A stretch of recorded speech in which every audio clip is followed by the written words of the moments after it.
stories aren't meant to stay silent. Some truths have to be spoken. This is where healing begins. This is where you find yourself again.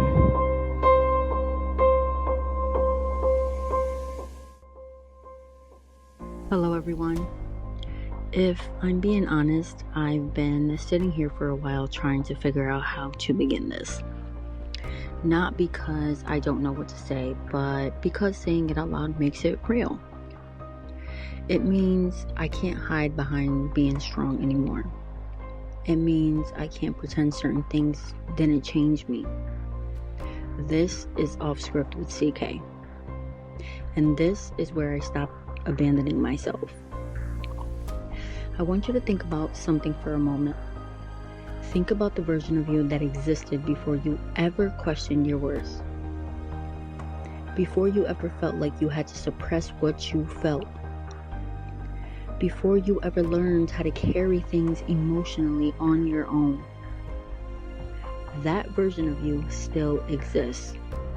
Not the version shaped by survival, but the version shaped by truth. See, I've always been someone who feels deeply. I don't experience life halfway. When I care fully. When I love fully. When I'm present fully. And for a long time, I believed that strength meant holding everything together. Holding my emotions, holding my fears, holding my questions, holding my pain. See, I had told myself that being strong meant not letting things affect me. I had told myself that patience would eventually turn into security. I had told myself that everything would make sense if I could just give it time. But what I didn't realize was that while I was holding everything together, I wasn't holding myself. And maybe you understand that feeling. Maybe you've been the strong one for so long that nobody ever stopped to ask if you were okay. Maybe you've been the one people depend on emotionally. Maybe you've been the one who carries everything quietly. Maybe you've been the one who feels deeply but doesn't always show it. Because somewhere along the way, you learned that showing emotion made you vulnerable. And vulnerability didn't always feel safe. So you adapted. You learned how to keep certain things inside. You learned how to appear okay, even when you weren't fully okay. You learned how to protect yourself emotionally. And the truth is, losing yourself doesn't happen all at once. It happens slowly. It happens in moments. Moments where your intuition tells you something isn't right, but you ignore it. Moments where you feel emotional distance, but you tell yourself it's temporary. Moments where you give more of yourself than you receive, but you tell yourself love requires patience. And over time, you start disconnecting from yourself. Not completely, but enough to feel the difference. Enough to feel the shift.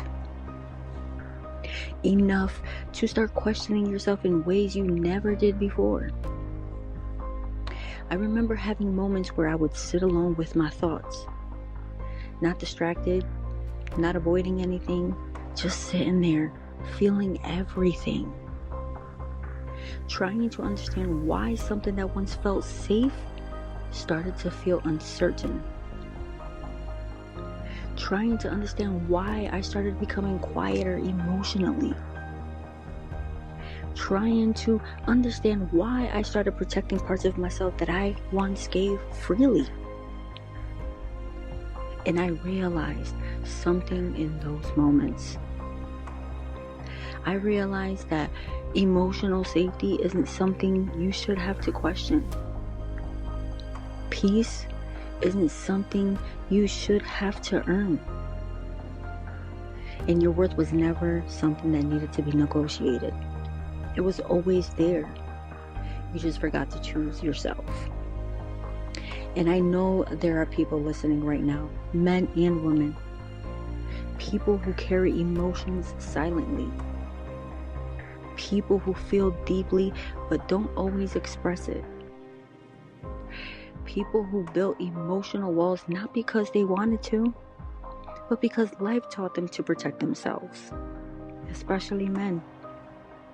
Because men are often taught to suppress what they feel, to stay strong, to stay composed, to not show when something affects them emotionally.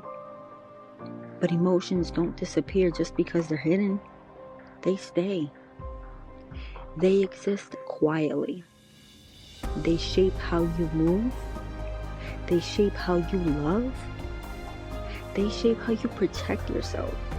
And there is nothing weak about feeling deeply.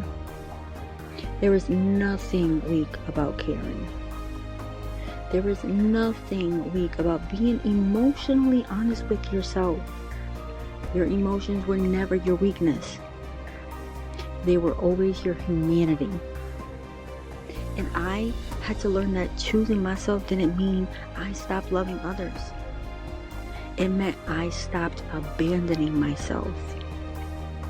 It meant I stopped ignoring my own emotional needs. It meant I started listening to myself again. And that process isn't easy.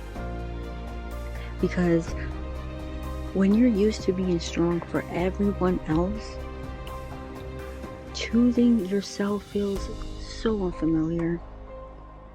But unfamiliar doesn't mean wrong. It means you're healing. It means you're growing. It means you're coming back to yourself.